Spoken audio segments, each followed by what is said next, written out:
Now, this is from the 1985 Godzilla movie. This is one of my favorites. Significantly worse. Significantly worse? Okay. Okay.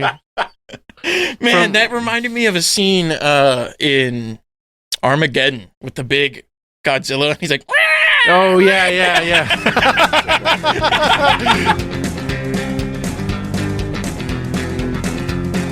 Bacon cream pies in your mom's eyes. Bacon cream pies all the time. Everybody see my shoe? I hate tomatoes, but I love ketchup. Can't find it. I'm That's looking just everywhere. a thing, and it's not even true. Please, I have to drive home. I think about you, and I have to say Have an edible it was earlier. hard to leave you I think I'm alone. gonna shit my pants. Please, God, help me leave you alone. all right, so here's what we're going to do. We're going to do some, let's do the gruesome video game scenes first. Okay. I'm still gonna use my same scene. Okay, so you show me again. Yeah. One of my favorites. But I got mine pulled up right here. So this is from Gun, the video game. Came out like a long fucking time ago. It's on PS2. Clay is getting his fucking teeth ripped out. And it's crazy. So check this out. Let's move, kid. We're burning daylight. Oh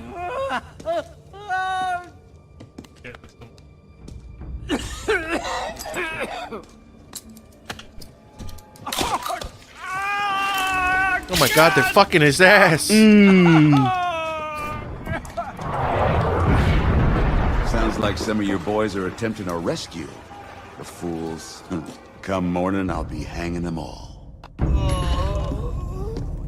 Brutal. He's just fucking that guy's mouth, dude. Yeah. It's a bad time. I imagine that's halfway through when he's all like, hoodoo-doo-doo. No, yeah. The next cutscene is where you kill Hoodoo. Oh, nice. So Oh, so he's a bad guy.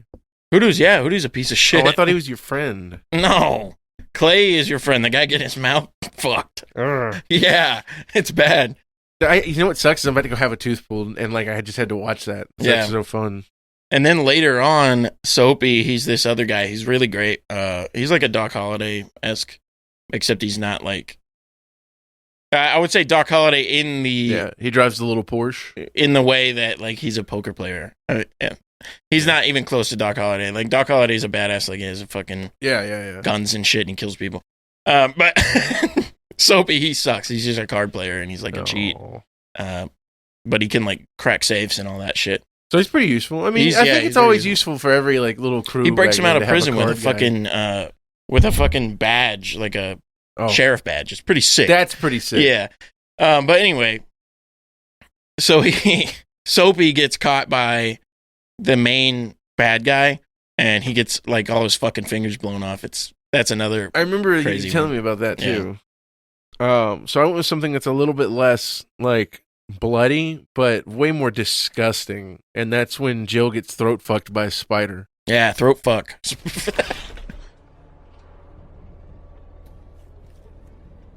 What is this, Resident Evil? Yeah, this is Resident Evil 3, the remake. Oh, look at him, dude, thrusting away. How deep do you think that went in there? I don't know, you could see it. I think it went in, it was enough to get them in your stomach. So, like, in your throat. Yeah, it just comes down her throat, dude. And then, yeah, these little red things pop up on the side that shows bugs crawling around inside you. And you have to go eat green herb, and then you just throw them up. You just like... That's so gross. But every time one of these monsters gets close to you, that happens. You have to kill them before they get close. Yeah, so you can get throat fucked like 20 times, dude. It's, right on, It's dude. rough. Yeah, it's horrifying. I hate it. You could get throat fucked 20 times and still survive? You have to heal yourself after every one. Oh, okay. But there's like the whole time that you're going through on easy mode, there's a bunch of green herb in there. So but like it's really not that hard to shoot them. They get on the ceiling, they get upside down, they're like, and you're just like, bam, bam, bam. Sick. Yeah, nobody's throat fucking me. Alien. You ever played any Alien games? I did. I played one of them, and I walked by a hole in the wall, and I got by an alien, and I screamed. You ever play the one that's like in Chuck E. Cheese? No. With the guns, like you actually hold a gun. I've never played the AVP games, but I used to play Contra. I think is what. Well, it I'm was. saying like the stand-up ones. I know what you're talking about. Yeah, I know what you're talking about. Yeah. Yeah. They used to have one where it wasn't the AVP, but I did play one where you were like fighting terrorists. I think there's one in this Chuck E. Cheese that's, on Northwick Expressway. There's an alien one. Really? I thought they pretty took a lot of fun. those out of the like Chuck E. Cheese because they were too violent. Maybe, I don't know. But it was there when I was a kid, and it had those little walkers that with the fucking nut sacks, and they fucking face fuck you. Yeah. Yeah, you have to shoot them like in the air. That's tough. Yeah. I used to love those games. These arcade shooters were so fun. I even remember playing like Duck Hunt at the fucking CC's Pizza. Duck Hunt. They had a Duck Hunt booth. That's wild. Yeah. Or like shit, dude, we remember the Boars with fucking Mike? Yes. That's fun. Yeah, dude. I mean, it's lame because you can just point the gun like this and Yeah, do like it. I Yeah. almost fucking won by literally doing that. Yeah, dude, I won. Mike's a bitch. Yeah. Sometimes he thinks he's good. I like putting him in his place. Yeah, you should get him to go at you on some Dig Dug. Oh yeah, I don't think he would do that. No, there's no way. Yeah. I'm pretty good, but I think you can't could beat say him it in like the pool, I'm really though. good. I have many Yeah. times. Yeah. But sometimes I have off days and on days, and I can feel it. I'm just like, he's like, "You want to play pool?" I'm like, I'm feeling off. I'm like, "Nah, I'm good." Yeah. I only hit him when I'm good. Yeah. Dude, ever since my eyes have gone, I haven't been able to play pool, and it sucks because I used to be good. I used to be on a 9-ball league, and we placed like third a couple of times. You know, like we never won, but we weren't shit.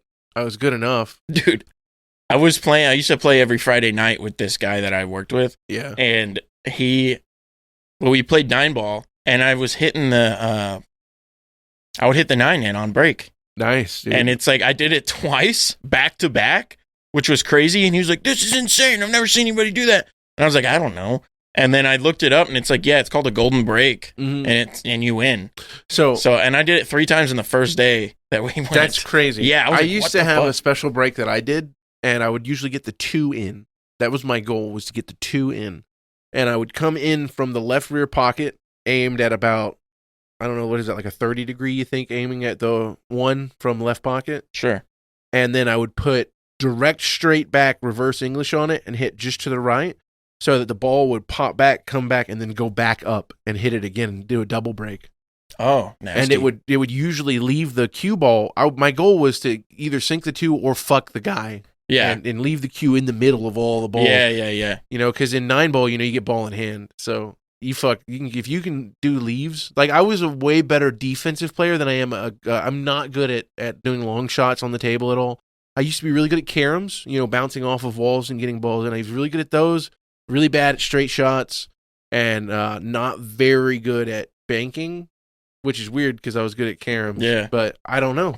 I just wasn't very good at the banking, Yeah. Dude, there's actually a system I've been watching. Like, I watch, sometimes it just comes up on YouTube, like billiards. But there's like, you can play off the diamonds. Yeah. Like, so what it does is pretty much, if you go 2 diamonds away from where you're at, it's going to go half of that distance. Yep. It's 1 diamond away. But English is going to change everything when you're banking. Yeah. And that's why I was good with the caroms, was that I used to just sit at the table. I would rent a table and just practice. I would leave my, I would set the cue ball up on the dot, and then I would aim at the different triangles, the diamonds like you're talking about, and try to get it in different pockets on the table. And I would just do that for hours, dude. I don't know, dude. I like lived at a pool hall. Like, me and Joel and everybody, we were there. Literally, we were there for days. We just wouldn't leave. We would just go sleep in the car and come back in and go back to playing pool. It's crazy because none of us were employed. We were all unemployed. And Right on. Dude, there was like 6 grown adults, and we all lived together. None of us really had a job. We scrapped for money. We did odd jobs for people, and we made enough that like we were always drunk. I was always high, and we were always playing pool. So I was living a dream. Yeah, sick. Did that for years. Except your living situation was trash. Kinda, yeah. You would think, but what happened was Joel's house burned down, and then they rebuilt it, and then Mom and Pop just gave us all the house, so we just all had a house. Oh, shit. Like, I lived in a daycare for like a while, like a month, maybe, a month and a half, 2 months. But then they had the house ready, and then we just moved in and lived in a house. You know what's wild is that you were an actual homeless person. I was for Like, a long time. Like, Yeah. legit. I know, like, that's the thing, too, is like, I talk shit about bums, and everybody's like, you've never been in their shoes. And it's like, oh, yeah, I have, dude. Fuck yeah, I have. Well, have you ever done, like, the fucking panhandling Fuck shit? no. I would rather work. You can Yeah. always find work. You I can know, always find work. Yeah.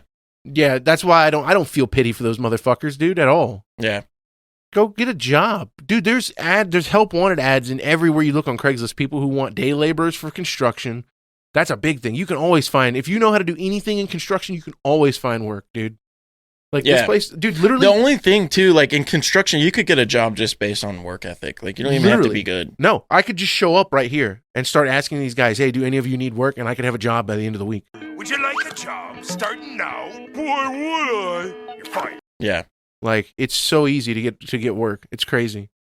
Everybody's just lazy. Everybody, whenever you see people talk about that they can't ever find work, it's because they can't find a job where they're like doing maitre d' at a Chili's or something like that, you know, where they can't find a job doing data entry. Where you have to wear a suit or something. Yeah. No, dude, there's always work in construction. Yeah, I know, and it pays good, man. It pays good enough. Yeah, I mean, sometimes it pays really shit, man. Like in Florida, I was only getting like $12 an hour to fucking do hard labor, which is not enough. Like they validated it back then by saying because I was a kid, but no, sir, my body's in its prime and I'm throwing it away for you right now. I want more money than $12 an hour. Motherfuckers all like, hey, you're going to be the one that's high. Dude, they used to have me do stupid shit. I would haul the shingles up on the roof because I was the youngest one. They used to make me do shit like that. Oh, yeah, dude. And I'm like, no, dude, you guys are paying me $12 an hour. You want me to do this fucking work, man. Pay up. Yeah. And then, of course, you know, they're all like, oh, we'll just hire somebody. And they literally would. They would just be like, I know.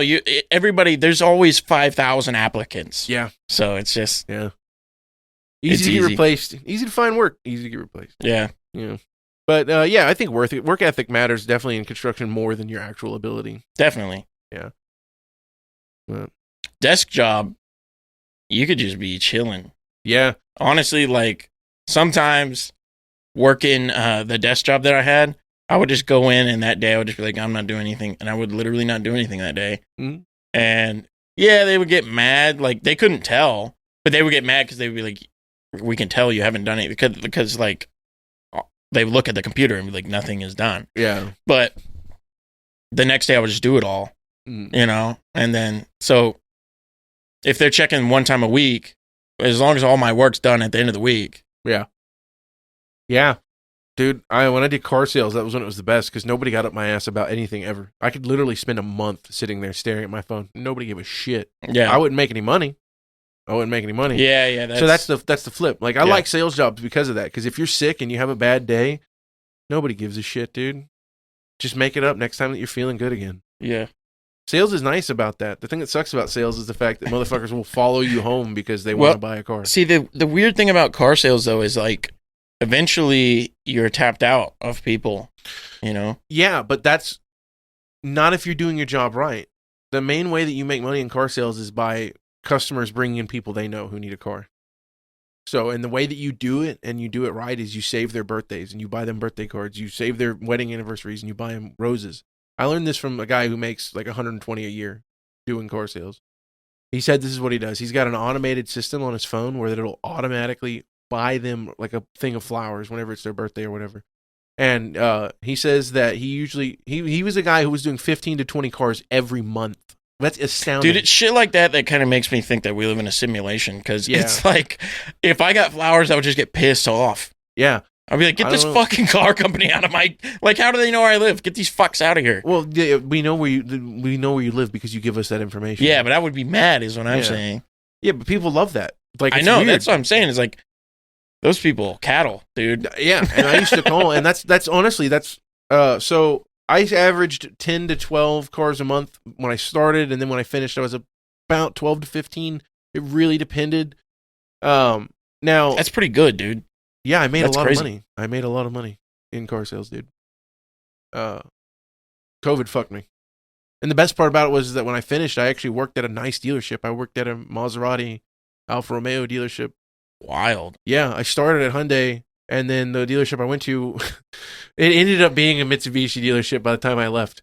But it was a Fiat, Maserati, and Alfa Romeo dealership. And then when I showed up, Alfa Romeo and Fiat pulled out. Oh, no. And we got left with Mitsubishi and Maserati. And, dude, you want to talk about two car companies that don't make sense to share a building? I had a Maserati Ghibli sitting here, which is like a $100,000 car.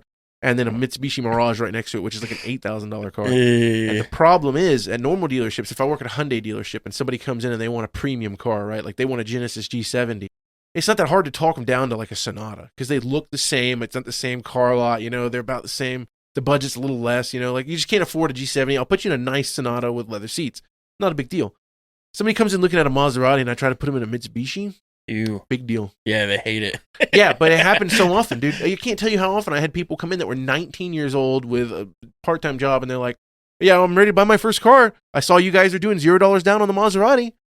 You can't be that stupid. You can't really genuinely look me in the eyes and think that you could just walk in and get it for $0. Yeah. Dude, like everybody in the military, that's always wild to me. Like I've prioritized like living more than a car every single time. Yeah. So like even now, like, okay, I need to upgrade my car. I've had a shit car for like however long. Yeah. But it's like, it does the job, So if I had money, I'm not buying a car because it's going to depreciate. So I'm going to get property. Yeah. I don't know. That's always. I'm a big cash car guy. I think you can make really good investments in cars that are in the $2,000 price range and then turn around and sell them for $4,000 to $5,000. And I realize that doesn't sound like, when I say $2,000 increase, that doesn't sound like that much. But when you realize it's a 100% profit. Yeah. I mean, that's solid. You can't do that with expensive cars, though. Like, you can't go buy a new car and no. That's the thing. That's what sucks about cars. Every time people talk about cars being money pits, that's what they're talking about. But if you buy a car, like, let's say you buy a Ranger, like we were talking about, you can find a good Ranger, like a little 4-cylinder single cab stick shift Ranger, $2,000. Yeah, and then just paint it and sell it. Yeah. Clean up the interior, $5,000. Yeah. Easy. Yeah, and my dad did that my whole life. That's how we used to make money. Like, dude, I don't know. I've done it quite a bit too and made a good bit of money. I've also lost my ass because it's easy to do. Sometimes something's too good to be true. Yeah, definitely. Or maybe what happens to me a lot is I'll see a car and it's a car that I like, and I ignore the fact that I know I'm going to lose money on it, and I'm like, I really like this car and I just want to buy it. That's what used to happen to me. I've owned like 30 cars, probably. I've had a lot of cars. Not a lot of them have ran. I would say of the 30 cars I've owned, I've only actually driven maybe 10. That's tough, dude. I like projects. I like working on stuff. I know, you're a fucking weird human. Yeah. Not anymore. Not like I used to. Nowadays, every time I work on something, I just want to shoot myself. Dude, every time that the stuff that I normally work on is like music, right? Or, Yeah. I mean, the podcast is really big deal for me. Like, I I want to say I hate working on my dad's stuff. Like, yeah. I push it off to like the very last second. And then when I'm doing it, like, it's pretty fun. So, I don't know. Yeah, I love doing audio and I love doing music. If he had more interesting stuff to say, it'd be cool. Right? You know what I mean? The thing I think that kills me is anytime I've been doing... so I've been making RC videos for my personal YouTube. And it's been a lot of fun for me because it's an excuse for me to put my music out without putting my music out. All my backing tracks are my songs. All the little bullshit songs that I make and send you guys all the time. I finally have a place that I can just drop it now. Yeah, dude. I just put up videos of the cars driving around. We were talking about some people in... so we were talking about production in music culture earlier. Yeah. And one of these dudes remind me of like what you do. And he's just he created the wall of sound. This guy, I forgot his name, but he pretty much was just a guy who was weird, who produced some albums, He's a weird guy, did weird shit that like wasn't normal for the time. Yeah. And he made this wall of sound and he produced all of the albums that were any good of that decade, you know what I mean? And it's because it was a new sound. People liked it. It was new. And it's just like, the more creative you are, the more you're going to get along in life. It's just how I feel, So creativity is like, that's what I look in people. Like if you have creativity, that's a big deal. Have you ever heard of Buckethead? Yeah. How many studio albums do you think he's released? 3? No. Rookie numbers. Pump it up. Oh, 20? Nope. Up. Really? Up. Holy shit. Keep going. 31. Keep going. 56. Think bigger. Big numbers. What? Big numbers. Albums?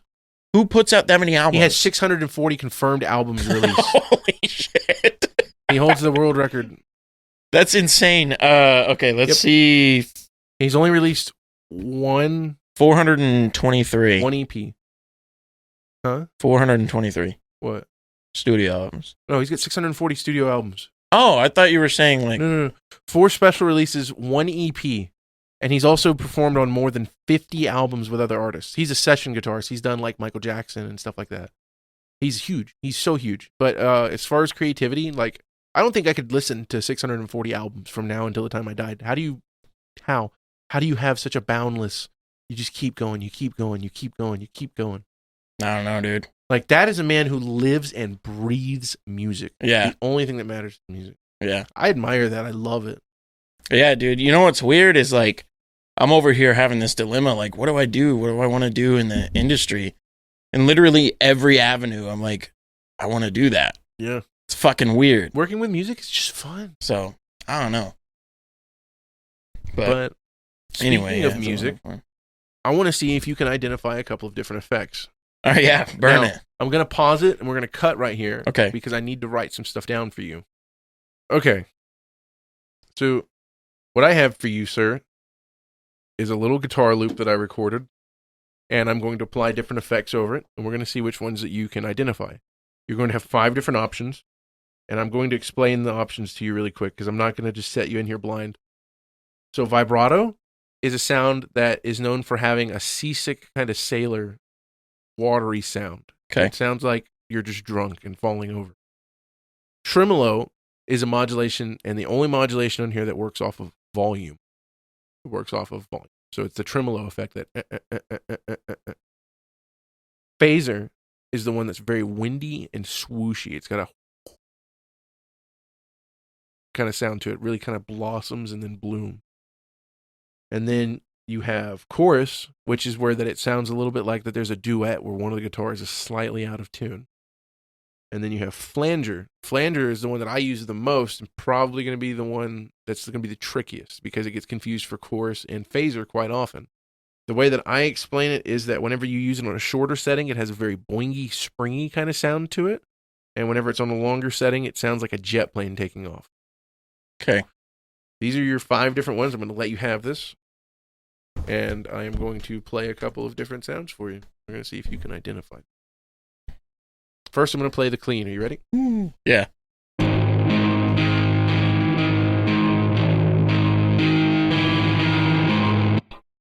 Okay. Okay. Are you That ready? was clean. That was clean. Are you ready for your first one? Yeah.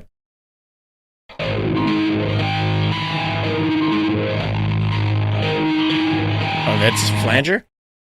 Negative. Shit. Hold on. Let me look again. I can play it again if you would like. Chorus. Negative. Fuck. Play it again.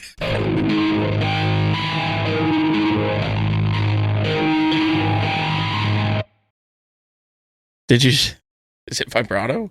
Negative. Fuck me! You've had 3 choices. I'm going to tell you now. That is phaser. It's got that... Man, I didn't feel it at all. All right. Listen. Yeah, I see. Okay. That's hard. It kind of sounds boingy to me. Okay. Are you ready for your next one? Yeah, go ahead.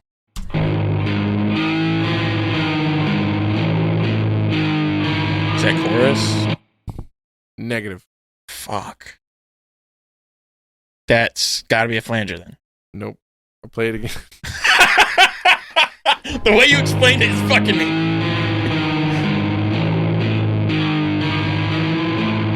It's vibrato? That's vibrato. Okay. You hear how it detunes? Yeah. It sounds like it's drunken. I got you. All right. We got 3 left. I'll play the clean for you one more time, okay? Okay.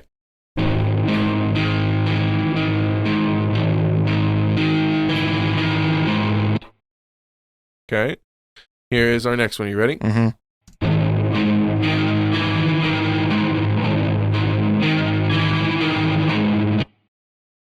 Chorus. Yes. All right. So you got one off rip. You got one off rip. Okay. All right. Let's go for another one. Are you ready? Yeah.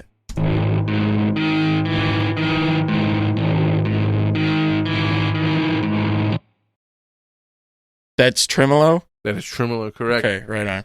All right. I'm going to hit you with a surprise one. You ready? Yeah. Is it surprise or is it flanger? That was phaser again. Oh. Okay. You ready? Yeah.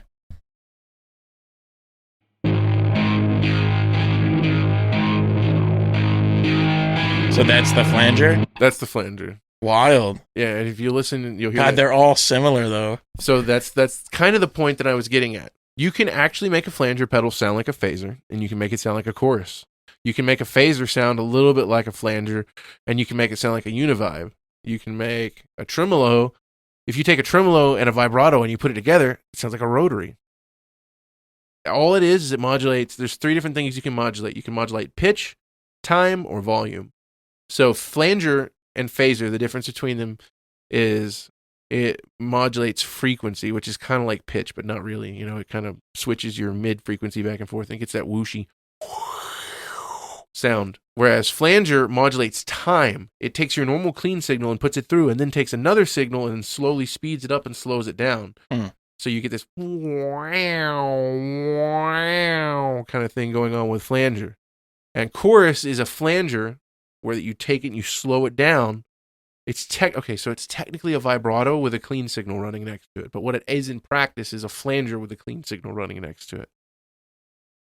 So you get that out of tune sound and then a regular one going through at the same time, and it creates a thing that makes it sound like you have 2 guitars. So that's the neat thing about modulation. It's a lot of fun with music production too, because you can use it on stuff that isn't just guitars. I love using flanger on drums, on cymbals, dude. It's amazing because you get this really washy sound, you know? Yeah. It's huge. That's weird, man. That's cool, though. Yeah, I love effects. Yeah, just effects, man. That whole thing. Like, right? You got bass music, and then you fucking I know. are able to modulate it like and the thing technology, dude. The thing that sucks is that I know nothing about like bass music. You know? I mean, we play. Well, but, yeah, I guess you're like modulating the sounds like during it. I don't know. Yeah. I mean, like what I'm getting at is like I don't know my circle of fifths or anything like that. Like I can't structure a song, but I can create shit all day. Right, and which is back to what I was saying, is creativity is worth more than fucking structuring it. You know what I mean? It doesn't matter if you go A, B, C, D, E, F. The song could be better than anything else. Yeah. As long as you're creative in making it. I know, and it's funny too. It's funny too because like some of the most popular, and this is what sucks because again, you can't talk about art and popularity together because it doesn't actually mean anything. But most popular songs on the planet are all A, B, C. Yeah. You know? Yeah, so that's I forgot what that's called, but it's like it's kind of looked down on by musicians. It's because it's like that's a produced song made specifically to be popular. Yeah. Right? So it's kind of looked down on because it loses a lot of its originality and all of its creativity, soul. You know what I mean? Yeah, it feels plastic. But the thing is, the ABC, the thing is a lot of doom metal and a lot of stoner and even some ISIS is the same exact way. It just doesn't feel like it. Yeah. Because they make the A and the B and the C so distinctly different from each other. Whereas in pop music, you know, maybe from your A to your B, like what's that one song? Is it Tim McGraw where he's like skydiving? In that, there's a pitch change where it goes up like 3 notes. He goes up. Yeah, dude. Yeah, so that's a really cool way to take an extremely simple song that required 0 work and make it sound like there's more going on. And because of that, that song sounds to me generic and like a Hallmark card that I picked up at Walgreens from my grandma. Yeah. You know? And it doesn't feel the same as like Planets Collide by Crowbar, which is a song that has the exact same thing. Where they go, or even Car Bomb. Car Bomb does that quite often, where they'll play the exact same riff and they'll just go up a couple of frets, and they start doing it. But it doesn't have the same feel. It doesn't feel plasticky and insincere. You know what I mean? Sure. And that's the creativity of it. Yeah. Because with the Tim McGraw song, it's literally they just like pitch shift every instrument up. It just goes up, and it's all the same. And then in the Car Bomb song, you know, as soon as they go up a fucking thing, it's all different now. You know, even though it's structurally the same. Or like we can talk about, you want to talk about a band that has made so much impact just off of drum loops is fucking Meshuggah. You know what I mean? You come up with a creative fucking loop or guitar loop or drum loop, and then you just play it over a 4/4 backbeat. Are you saying that they don't have a drummer who made that shit up? That's not what I'm saying at all. Oh. What I'm saying is that they take repeating patterns Yeah, that don't mesh. So that's the same thing. The ABC. They just take a repeating pattern. That's what music is. Music's a repeating pattern. In my mind, the way that they wrote "Bleed" was, I think the drummer just went in and they were like, "We need to write a song," and then he just fucking did a hurt on the beat and played that beat, and then they did that. And he ran with that beat. I actually think the bassist wrote "Bleed." No, it's probably accurate. I'm just saying, like, that's the way I put it together in my mind. Yeah, no, I don't know how that they actually write, but I'm a drummer, so it's like I'm always thinking in the mind of what a drummer would do for that I song. know, and it's weird because I think that it's one of the only songs that he's actually written, but I want to say I watched an interview with their bassist where he played Bleed. I watched him do a playthrough of Bleed, which it's like, when you hear the bass isolated from a Sugar song, it's crazy because of how low-tuned that they are. It just sounds like rattling chains sometimes. Dude, let's do a song of the week because I want to do. I want to talk about Herda's a little bit. Herda has always been like just a rudiment to me, but after a while, like just recently, I guess, for the past couple of years, Herda has become like my favorite rudiment. I just don't know if I can come up with a song with a Herda in it off though. Bleed. I don't want to just pick Bleed. Well, you don't have to come up with a song that has a Herda in it, but I'm going to choose a song and then you can come up with a song after that. Okay. But this is kind of the origin of where I think Herdas came into play for me. Okay. And it's back when we were in Georgia and we were playing with bands. So Tyler actually brought me on to how good a Herda can sound in context. Tyler, the drummer from... So he's playing in Box Prints at this point. He comes up with this nasty fill. And he's always been like an eccentric drummer, like adding like crazy shit into like basic stuff. You know what I mean? That's why he plays in jam bands and stuff. It's because he's always doing some crazy shit. So let me find the timestamp for this. What's sick about this fill is that he does like a Herda is essentially, if you break it down, it's da, da, da, da, da, da, da, da. So it's a swung thing. Okay. Kind of weird, right? Yeah. Yeah. I just don't know. I'm not familiar enough that I can like pull that out of my ass, you know? I'm trying to think. There's so many. I know. Every song you have has it. But you don't have to pull a Herda out. What's cool about the fill that he does is it goes bang. So he goes from a swung to straight threes. Nice. Which is kind of sick. Is it trips or is it? So it's triplets. Okay. Is the second thing that happens. Yeah. But so it's like a swung 16th note to triplets. Yeah, but I feel like that swung is just a triplet where you cut the middle out. It is. Yeah. That's what it is. That's cool though, to be able to modulate between the two. All right, 207.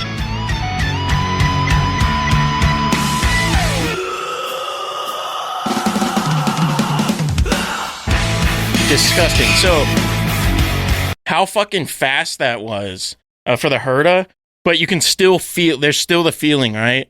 So it's like da da da da da da da da da da. It's like what the fuck, right? But anyway, that Herda groove, it felt so good in the music right there for me that I tried to play it for like 6 months. I just could never play the Herda that fast. So, but anyway, that Herda groove right there, I talked to him about it. He was my roommate. And I was just infatuated with it. So that's kind of what turned me on to Herdas. And I just continued like Bleed, right? And then fucking anytime I heard a Herda, I was like, bam, bam, bam. Yeah. And now in our song that we do for TPK, that's the fill. I mean, it's not that, but that's what I do, right? It's is it you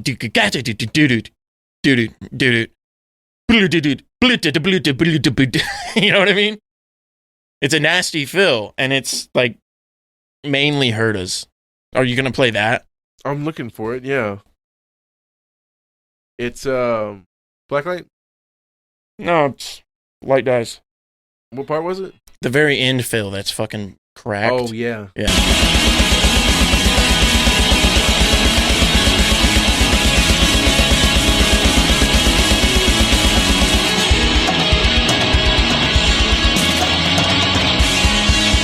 Those are Herdas. Hell yeah. Okay. Nice. Yeah, so I kind of break it up there too because I'm doing actual 16th notes. Yeah. You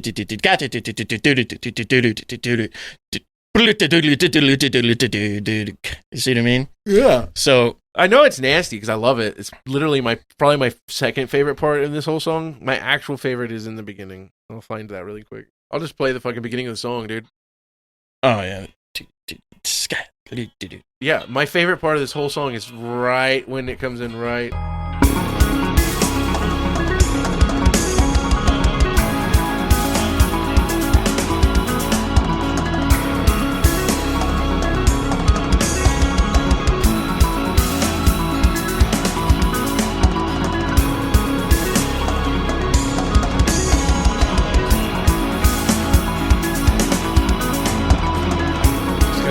Yeah, it's fucking cracks, man.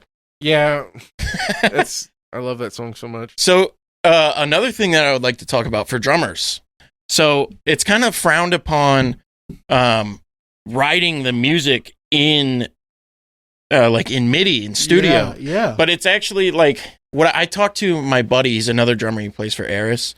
He's Austin Polk. He's played for Eris, and they're fucking pretty good. And that's how he writes all his drum parts, right? So this is the first song I ever did through MIDI first. And it really inspired creativity, you know what I mean? And I'm super proud of that drum part. And yeah, I don't know. So anything that inspires creativity, I would consider as a good thing. You know, Eli does that too for Dying Whale. I didn't know that. Yep. When I was down there, whenever we were there for recording, he was showing me all the shit that he had written on his. It was all MIDI in Reaper. Yeah. I think it's awesome. I don't think that you should do it every time. No. You know what I mean? But it's like... The problem I have is that it's definitely cool. Somebody who isn't a drummer first, I have a problem sometimes knowing what's physically possible to play because I get my left and my right. Yeah, so people who play drums, I talked about this last week with Austin Polk. And I was like, yeah, I love the MIDI thing, doing the MIDI thing. And he's like, yeah, a lot of people think of what you just said. Yeah. And it's like, yeah, but when you're writing it as a drummer, you know what you can do, you know your limitations, and you know what you can make, right? So it's like... That's why lately what I've been doing is I'll come up with a little thing on Gideon's drum kit, and then I just loop that for a whole song. Yeah. Which is lame. I know it's lame to loop a drum, but I don't know how to write drums, and it's helping me write guitar. It's helping me... I've changed my direction a lot lately with the music that I've been doing. I'll put a little bit of the one real quick. Like this thing, you know? We the best music! And it's like, it's goofy and it's silly and it's funny, but this was such a different thing for me. And it's huge. I love how you made that into like something, that drum beat, because it's like, I was literally just fucking noodling and like playing like a drunken bastard. Like, but the thing that's so cool about it is that I was able to take a bunch of different influences that I don't normally mess with, right? Like, I love 90s hip hop, right? But I never, ever, ever, ever do anything with that. Well, you had the drum beat, and I was like, you know what? I'm going to loop it. I'm going to sample it. But the thing is, I don't know how to write music like that. So what I know how to write is fucking doom metal. So I just wrote some doom metal riffs and threw it over the background, and then went crazy with some synths and stuff. You know, a lot of samples in this song.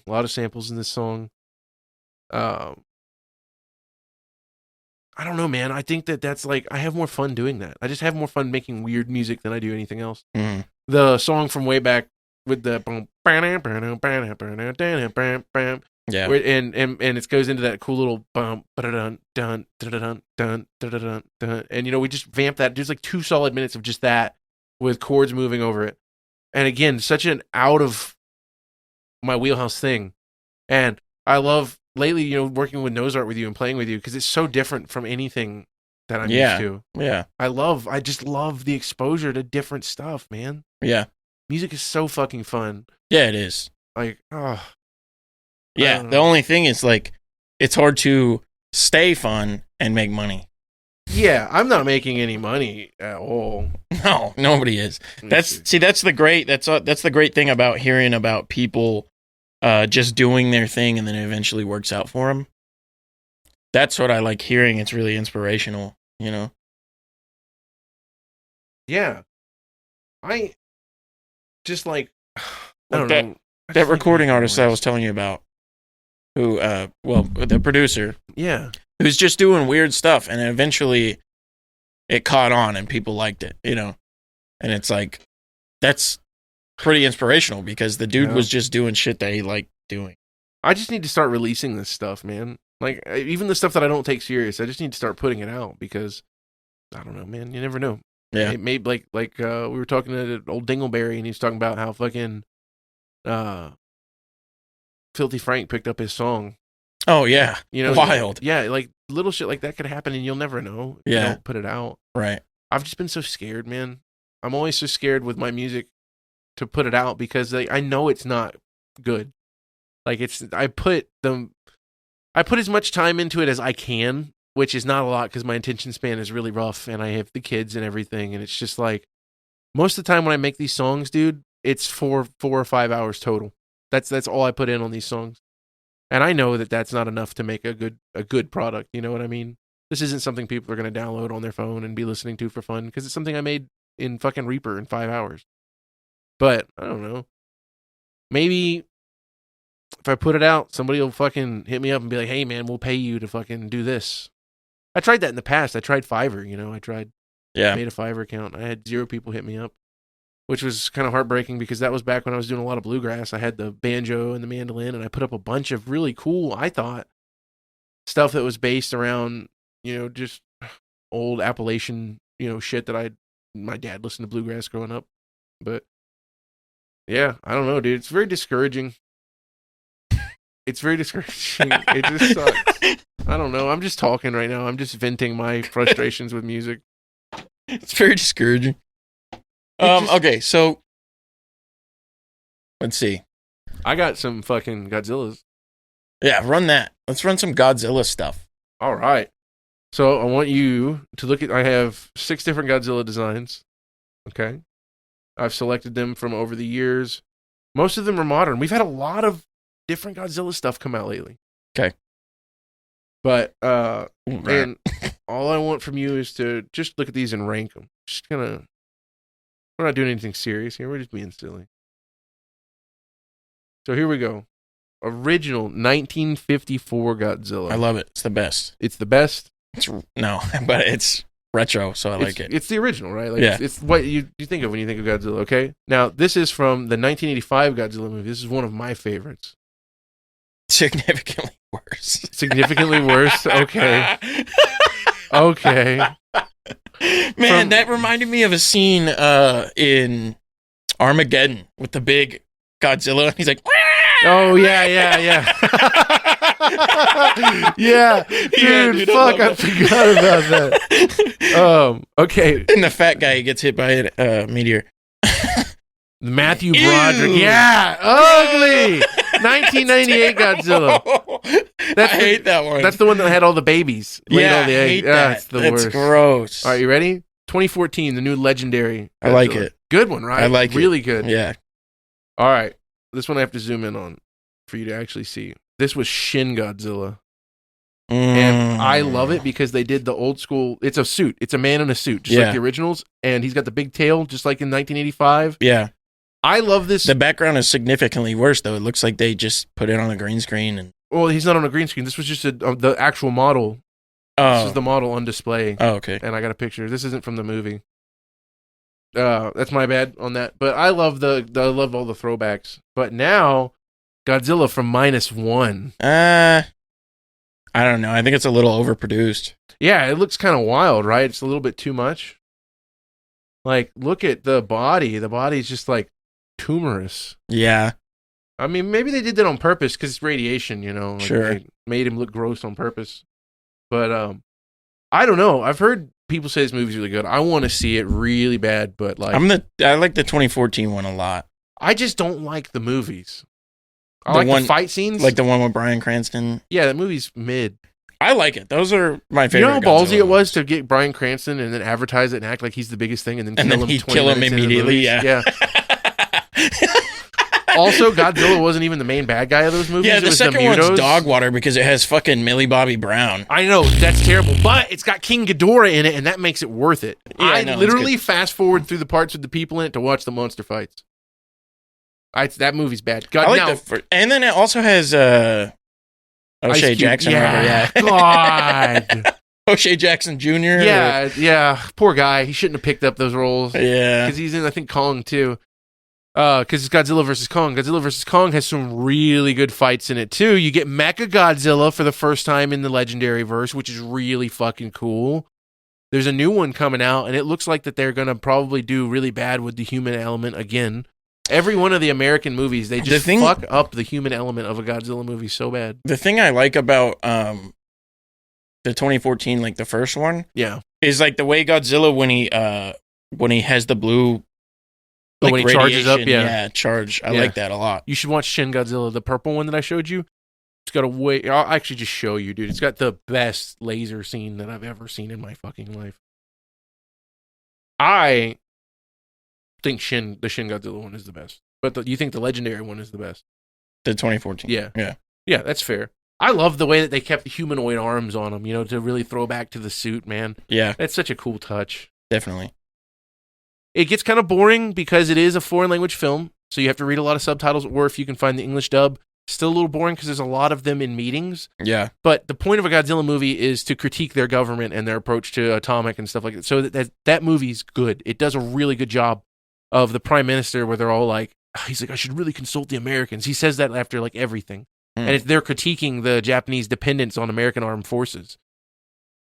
It's a really good movie. You should watch it. The Godzilla scenes are amazing. He doesn't look like that the whole movie. Like I said, he becomes Godzilla. And that's when he finally reaches his peak. Like at the end of the movie. And they're like, oh my God, what are we let this go for way too long. They've been in meetings all day and they're just like, okay, we'll figure it out. They keep putting it off. They're not dealing with it. And then it's...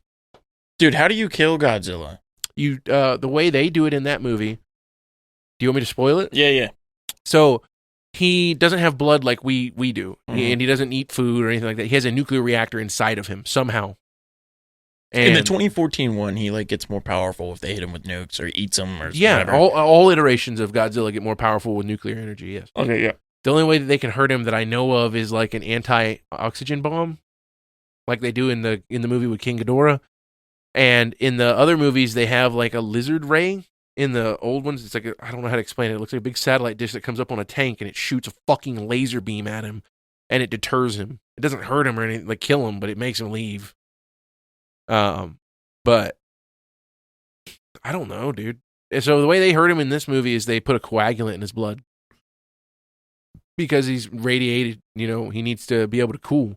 So they cause him to go into overheat because they put the coagulant in his blood's not flowing for him to cool. So his body shuts down to save him. And he just freezes. He literally like turns to stone. It's really cool. It's kind of lame, but it's actually really cool because of the way that the movie progresses.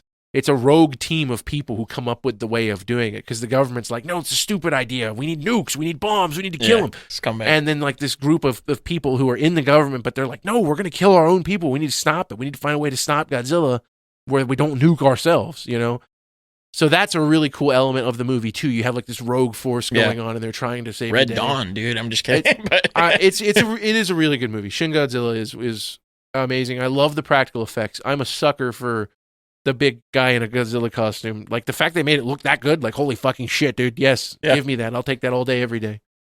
Dude, what do you think about Red Dawn though? I haven't seen it. Oh, that sucks. Yeah, sorry. You haven't seen the remake? I know it's got Josh in it from fucking Drake and Josh. That's why I didn't watch it. So, he's not terrible though.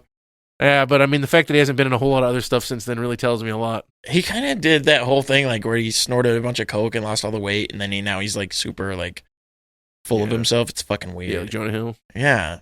Remember Jonah Hill was all like, "You're not allowed." Oh, and then like Drake is like a fucking pedophile. Yeah, actually, yeah. Remember when he was hitting up Millie Bobby Brown when she was 17? No, but Drake. Oh yeah, you don't know about that? Not Drake. Oh, I thought you. Oh, different Drake.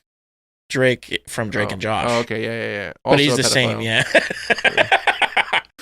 But yes, I remember Drake doing that. He went missing in Florida, okay? And then a fucking high school girl also went missing at the same time in Florida.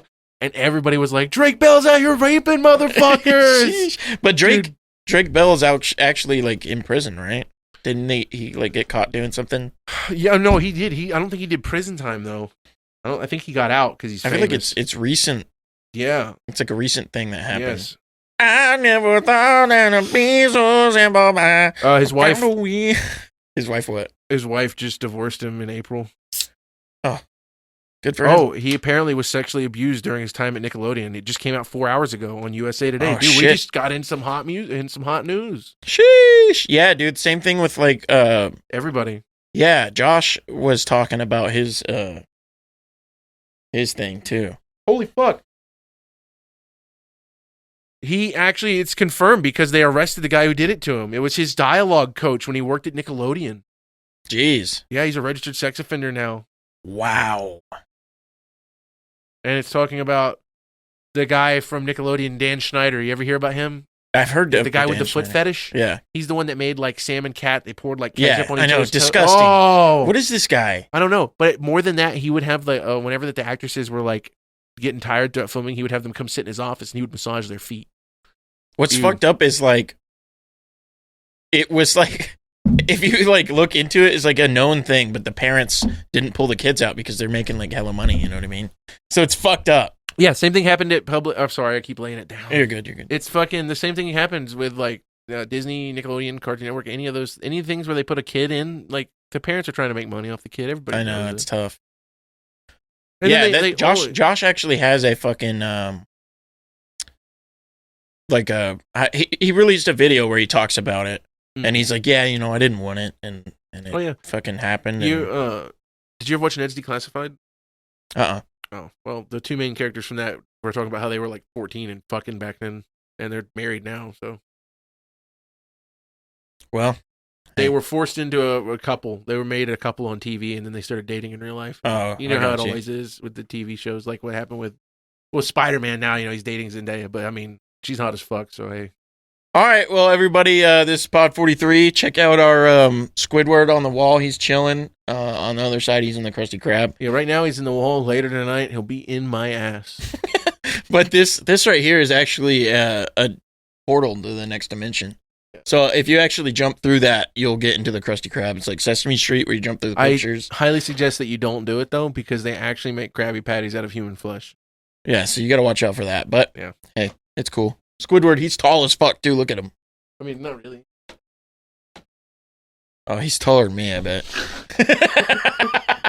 I mean, it would be terrifying to see an animated creature that tall. Yeah, I'd be like, please leave. Just leave. Let me leave. I'll go. I'll buy. He's got 8 arms, man. He would fuck you up. I know, and they'll get suckers on him too. So imagine him just imagine you're beating his ass, and he's like trying to block, but he's got one of the tentacles crawling up your wiener. I know, I mean, dude, he's got enough tentacles to fuck somebody up. I know. Imagine, I've seen so much Squidward versus SpongeBob porn, dude, and it's tough to get because SpongeBob's got so many holes and Squidward's got so many tentacles. That's nasty. There's like, does he nut out of his hands? No. Oh, okay, that's cool. No, but he's like the whole time he's like fingering him while he's fucking him in the ass. Right on. Yeah, I'll send you some of it later. You'll like it, dude. Some Teen Titans porn, bro, with fucking Slade. No, who's the right? Who's the man? It's the Cyborg. Oh yeah. So Cyborg, and he has all these fucking little the lady with the, good old. And then we got motherfucking Tween Lop in this bitch. Good old Newgrounds porn. Does anybody else remember when you could just get on Newgrounds and play video games and then switch over to the adult side and beat your meat and then go back to playing video games? You don't remember that? No. Oh, dude, you missed out, bro. Same thing with Funny Junk, dude. I had a Funny Junk account, and I don't know how I ended up on the R34 pages, and then I was like 10 years old, and I was like, boobies. And I was like, well, this dick ain't gonna beat itself. All right. Tune in next week. Like, subscribe, fuck a dude. But yeah, we're dropping another one next week. We're also dropping one the week after that. And we're dropping one on Wednesday for part 2 of 42, but it's going to be out before you even see this. So it's actually going to get today. Oh, shit. Wednesday. Thanks so much. Okay. See you guys. Bacon cream pies in your mom's eyes. Bacon cream pies all the time. Nobody seen my shoe. I hate tomatoes, but I love ketchup. Can't find it. I'm looking everywhere. Thing and it's not even true. Please, I have to drive home. I think about you. I have to say have an edible it was earlier. hard to leave you I alone. think I'm going to shit my pants. Please, God, help me. Leave you alone. I know the tarot guy was like that. He was banging the fuck out of it, but it's all right. He's all like, look at this. Wow. Mr. Krabs? I pulled a Mr. Krabs card on you? You got a small dick. You got a small dick. You're going to have to let me see it. You're going to have to I know, right? right now. Like, if you don't whip your balls out of your pants right now. Right now. I have to see him, smell him, and lick him, okay? It's the only way that you're going to survive